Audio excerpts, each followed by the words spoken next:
বিশেষ খবৰ এবাৰ অসমৰ আৰ্হি গ্ৰহণ কৰিছে দেশে অৰ্থাৎ ভাৰতৰ বহু ৰাজ্যই এবাৰ অসমক ফলো কৰিছে অৰ্থাৎ অসমৰ যি আঁচনি এই আঁচনি অনুসৰণ কৰিবৰ কাৰণে ফলো কৰিবৰ কাৰণে ইতিমধ্যে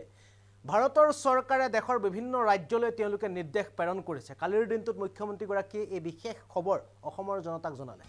এই মতত জানাব বিচাৰিছো এক বিশেষ খবৰ অসমৰ পৰা অন্য ৰাজ্যই কপি কৰিছে অৰুণোদয় অসমৰ বিশেষ আঁচনিক এবাৰ অন্য ৰাজ্যই কপি কৰিছে অসমৰ ফৰ্মুলা ললে মধ্যপ্ৰদেশ কৰ্ণাটক ছত্তীশগড়ে অসমৰ ফৰ্মুলা ললে তিনিখনকৈ ৰাজ্য সকলো ক্ষেত্ৰতে অসম আজি পথ দেখুৱাবলৈ সক্ষম হৈছে ভাৰত চৰকাৰে অসমৰ আৰ্হি লবলৈ চিঠি লিখিছে অন্য ৰাজ্যসমূহলৈ অসমৰ পথ লবৰ কাৰণে কেন্সাৰ হস্পিটালৰ আৰ্হিও লবলৈ অন্য ৰাজ্যক নিৰ্দেশ দিছে ভাৰত চৰকাৰে অৰুণোদয় দৰে আঁচনি অন্য ৰাজ্যত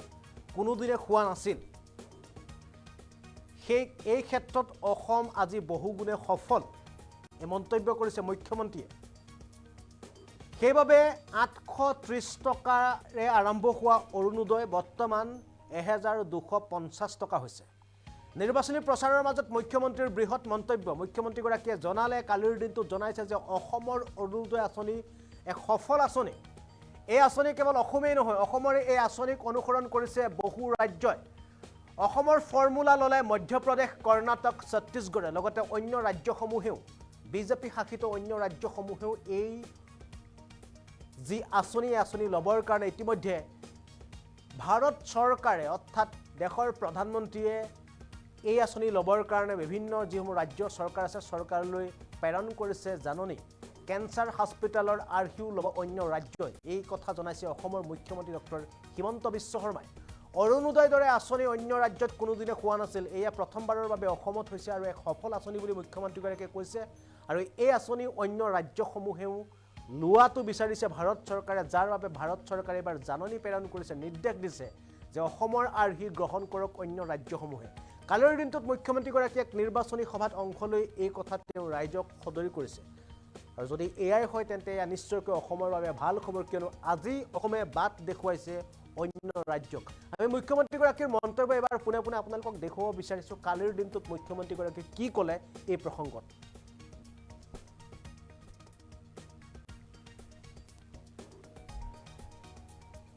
ছত্তীশগড় চৰকাৰ আজি যেতিয়া মই অৰুণোদয় আঁচনি আৰম্ভ কৰিছিলো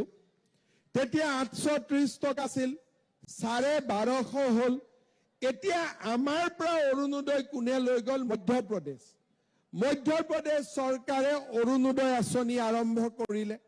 আমাৰ পৰা কোনে লৈ গল কৰ্ণাটক চৰকাৰে লৈ গল আমাৰ পৰা কোনে লৈ গল ছত্তীশগড় চৰকাৰে লৈ গল অৰ্থাৎ অসমত যে ভাল কাম হয় সেই কথাটো আজি গোটেই ভাৰতত বিয়পি পৰিলে এতিয়া অৰুণোদয় আঁচনি ভাৰতৰ আন ৰাজ্যই কপি কৰা আৰম্ভ কৰিছে এইবাৰ মই কৈছো যে আমি অৰুণোদয় আৰু আগুৱাই লৈ যাম ৰেচন কাৰ্ড আছে মানে অৰুণোদয় আমি সকলো পৰিয়ালকে অৰুণোদয় আঁচনি দি দিম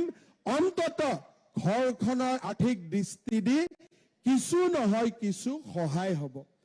আমি অসমত যেতিয়া কেন্সাৰ হস্পিটাল আৰম্ভ কৰিলো 17খন কেন্সাৰ হস্পিটাল বনালো এতিয়া ভাৰত চৰকাৰে আন প্ৰদেশবিলাকক লিখিছে যে অসমে কেনেকে কৰিব পাৰিলে আপোনালোকে শিকক আৰু অসমৰ দৰে আপোনালোকৰ ৰাজ্যটো কেন্সাৰ হস্পিটাল আৰম্ভ কৰক আজি আমাৰ ৰাজ্যখনে সকলো ক্ষেত্ৰতে পথ দেখুৱাবলৈ সক্ষম হৈছে আজি যেতিয়া মই অৰুণোদয় আঁচনি আৰম্ভ কৰিছিলো তেতিয়া 830 টকা আছিল 1250 হল এতিয়া আমাৰ পৰা অৰুণোদয় কোনে লৈ গল মধ্যপ্ৰদেশ চৰকাৰে অৰুণোদয় আঁচনি আৰম্ভ কৰিলে আমাৰ পৰা কোনে লৈ গল কৰ্ণাটক চৰকাৰে লৈ গল আমাৰ পৰা কোনে লৈ গল ছত্তীশগড় চৰকাৰে লৈ গল অৰ্থাৎ অসমত যে ভাল কাম হয় সেই কথাটো আজি গোটেই ভাৰতত বিয়পি পৰিলে এতিয়া অৰুণোদয় আঁচনি ভাৰতৰ আন ৰাজ্যই কপি কৰা আৰম্ভ কৰিছে। এইবাৰ মই কৈছো যে আমি অৰুণোদয়ক আৰু আগুৱাই লৈ যাম। ৰেচন কাৰ্ড আছে মানে অৰুণোদয় আমি সকলো পৰিয়ালকে অৰুণোদয় আঁচনি দি দিম। অন্ততঃ ঘৰখনৰ আৰ্থিক দৃষ্টি দি কিছু নহয় কিছু সহায় হ'ব। আমি অসমত যেতিয়া কেঞ্চাৰ হস্পিটাল আৰম্ভ কৰিলো, 17খন কেঞ্চাৰ হস্পিটাল বনালো। এতিয়া ভাৰত চৰকাৰে আন প্ৰদেশবিলাকক লিখিছে যে অসমে কেনেকে কৰিব পাৰিলে আপোনালোকে শিকক আৰু অসমৰ দৰে আপোনালোকৰ ৰাজ্যতো কেঞ্চাৰ হস্পিটাল আৰম্ভ কৰক। আজি আমাৰ ৰাজ্যখনে সকলো ক্ষেত্ৰত